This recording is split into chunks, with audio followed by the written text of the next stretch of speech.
அன்பே சிவம் மனமே குரு என்றுணர்த்திய குருவே போற்றி. எனக்குள் இறைவனை உணர வைத்த குருவே போற்றி. காதலாகி கசிந்து கண்ணீர் மல்கி ஓதுவார்தம் நன்னெறி உய்ப்பது வேதம் நான்கினும் மெய்ப்பொருளாவது நாதம் நாமம் நமச்சிவாயவே. இது கிட்டத்தட்ட எனக்கு ஒரு 25 ஆண்டு காலமாக தெரியும். சாமின்னு கும்பிடாத காலத்திலேயே தெரிஞ்சுக்கிட்டேன். ஆனால் அது பிறர் பாட கேட்டு தான் தெரிஞ்சுக்கிட்டேன். ஐயா கிட்ட அதுக்கு அன்போடு விளக்கம் கேட்டுக்கிறேன்.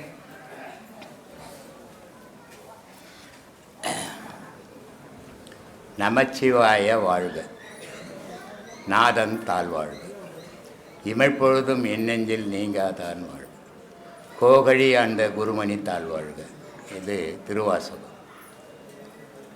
நமச்சிவாயா அப்படின்னா நான் மண், மான்னா தண்ணி, சீனா நெருப்பு, யான்னா காற்று,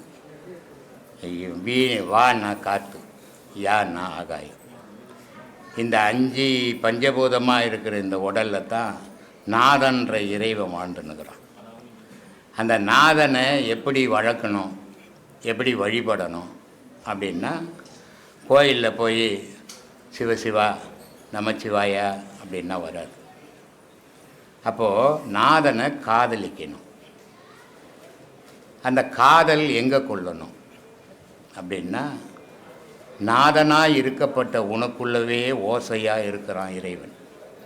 அந்த ஓசையாக இருக்கப்பட்ட இறைவனை நீயே உனக்குள்ளவே காதலிக்கணும். அதனால் சொன்னான், காதலித்து கசிந்து கண்ணீர் மல்கினும் ஓதுவார். இதை யார் சொல்கிறானோ அவன் உயரத்துக்கு வருவான்டா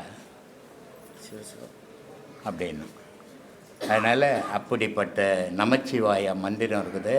அது சாதாரண மந்திரம் இல்லை. யார் ஒருத்தன் நமச்சிவாயா நமச்சிவாயான்னு ஒரு 108 தடவை காலையில் அவன் தூங்கி எழுந்த உடனே அவன் சொல்கிறானோ, அவனுக்கு ஒரு கடவுள் பாதை தெரிய ஆரம்பிச்சிடும். ஏன்னா நமச்சிவாயம்ன்றது 5 பஞ்சபூதங்களும் உள்ளடங்கினது. 5 பஞ்சபூதத்தையும் படைச்சி 5 பஞ்சபூதத்தையும் ஆளக்கூடியவன் நாதன். நாதன்னா ஓசை. ஓசையும் ஒளியுமா சக்தியும் சிவமா இருந்து உலகத்தை இயக்குறான். உடல் இல்லாத உயிர் எங்காது. நிறைய மதத்தில் ஒரு கடவுளோ நான் அறியாமையில் சொல்லின்னு இருக்கிற விஷயம். ஒரு பொருள் எப்பவுமே ஏக்கம் பண்ணாது, 2 பொருள் சேர்ந்தால் தான் இயக்கும். உடலும் உயிரும் சேர்ந்தால் தான் இயக்கும். உடல் மட்டும் இருந்தால் இயங்காது, உயிர் மட்டும் இருந்தால் இயங்காது. அதே மாதிரி ஒரு ஆண் தனித்து இருந்தான்னா அவனுக்கு குடும்பம் கிடையாது. ஒரு பெண்ணை இணைக்கும் போது தான் குடும்பம். அது மாதிரி 2 பொருள் சேர்ந்தது தான். அப்படி உலகமும் இரவும் பகலும், இன்பம் துன்பம், நன்மை தீமை, சக்தி சிவம், இத்தனைக்கும் அடிப்படையான ஒரு வார்த்தை எதுனா நமச்சிவாயான்ற மந்திரம். அந்த நமச்சிவாயா மந்திரத்தை யார் காலையில் எழுந்து ஒரு 108 தடவை பாராயணம் பண்ணுறானோ, அந்த நேரத்தில் எந்த மன சஞ்சலமும் இல்லாத வேறு எண்ணங்கள் இல்லாமல் செய்கிறானோ அவனுக்கு ஒரு பாதை தெரியும். அந்த பாதையில் அவன் பயணம் பண்ணனா அதை அடைய வேண்டிய பொருளை போய் அடைவான். அதுக்காக அதை சொல்கிறாரு. அதை எப்படி இருக்கணும்னா, அழுவணும், அதுக்கிட்ட அதை காதலிக்கணும், கண்ணீர் வரணும். சும்மா ஏதோ போய் சலிட்டு அடிக்கிற ஃப்ரெண்டுக்கிட்ட கூப்பிட்ற மாதிரி கூப்பிடக்கூடாது. அது உயர்ந்த பொருள். அந்த உயர்ந்த பொருளை வணங்கினா நீ தாழ்ந்து வணங்கணும். அப்போ தான் அதை அடைய முடியுன்றது தான் அந்த பாட்டினுடைய பொருள். சரிங்க ஐயா. பதி பசு பாசம் அதனோட தத்துவத்தினுடைய விளக்கத்தை ஐயா சொல்லுமாறு கேட்டுக்கொள்கிறேன். பசுன்னா உன் உடல், பாசம்னா உன் மனசு, பதினா கடவுள் இருக்கிற இடம். சரிங்கய்யா. இந்த மனம் எவ்வளவு தான் நம்ம சும்மா கண்ணை மூடி நீங்கள் நிறைய சொல்லிட்டீங்க, அதுக்கு விளக்கமும் நானும் கேட்டேன். இருந்தாலும் இந்த மனம் ஒரு அடக்கத்துக்கு வரணும்.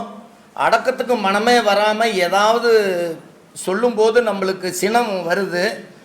அந்த சினமும் இந்த மனமும் அடங்கிறதுக்கு நாம் இப்போ இன்றைக்கி எடுத்திருக்கிற தீட்சை முழுமையாக நம்ம அதை முறையாக பண்ணணும்னா அது கிடைக்குமான்னு சொல்லிவிட்டு குருநாதையோடு நீ மற்றதெல்லாம் மறந்து இதை நினச்சின்னாக்கா சினமும் போயிடும், மனமும் அடங்கிடும். ஆனால் இதை ஏதோ தீட்சை வாங்கினேன், நான் உபதேசம் ஆகிட்டேங்க, எல்லாம் எனக்கு தெரிஞ்சு போச்சுங்க, என்னை விட்டுட்டு சுத்தனீன்னா மனமும் அடங்காது, சினமும் போகாது. குருநாதருடைய ஆசீர்வாதம் எப்பயும் மனசுக்குள்ளே நாங்கள் நினச்சிக்கிறோம். குரு ஆசீர்வாதம் இருந்தால் மட்டும்தான் இந்த பாடமும் பழிக்கும்னு சொல்கிறாங்க ஐயா. அது குரு ஆசீர்வாதன்றது, குருன்றது நான் இல்லை, இறை. உன் மனம்தான் உனக்கு குரு. நீ பிறந்தது நீங்கள் இன்றைக்கி எடைப்பாடியிலேருந்து இங்கே வந்ததை நான் கூப்பிட்டு வரல இல்லையா, உன் மனம் சொல்லி தான் வந்தேன். அப்போ உன்னை நீ பிறந்ததுலேருந்து இன்றைக்கி வரைக்கும் உன்னை வழி நடத்துறது உன் மனம்தான். அந்த குருவினுடைய அருள் இல்லாத, உன் மனசனுடைய குரு அருள் இல்லாத நீ அந்த பாடம் பண்ண முடியாது. உன் மனசை அதை ஏற்றுக்குன்னு உட்காந்து பண்ணினா தான் பண்ண முடியும். நான் சொல்கிறதெல்லாம் பண்ண முடியாது. நான் ஒரு வழிபோக்க.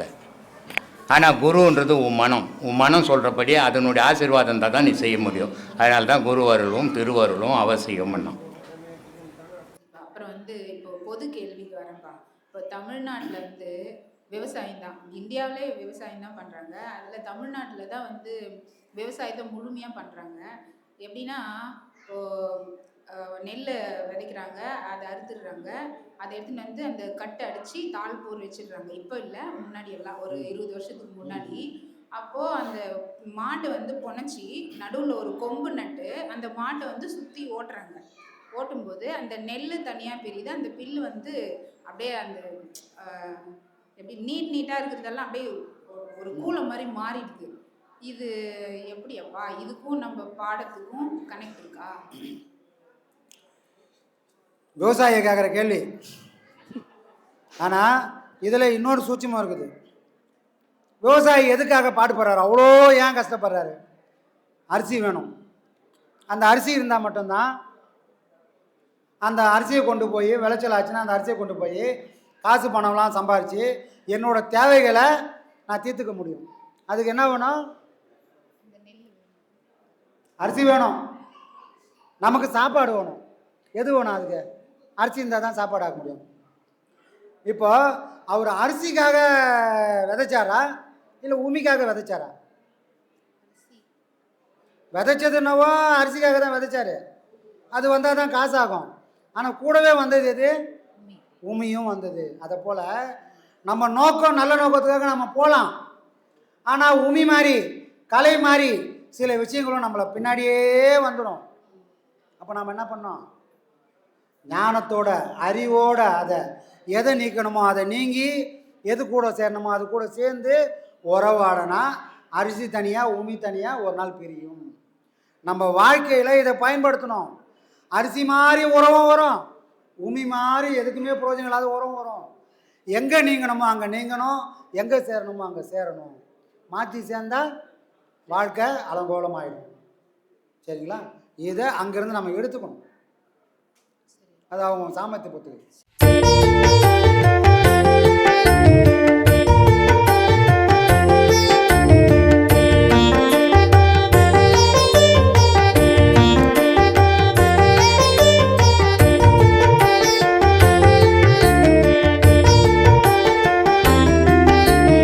ஆன்மீக அமுதம்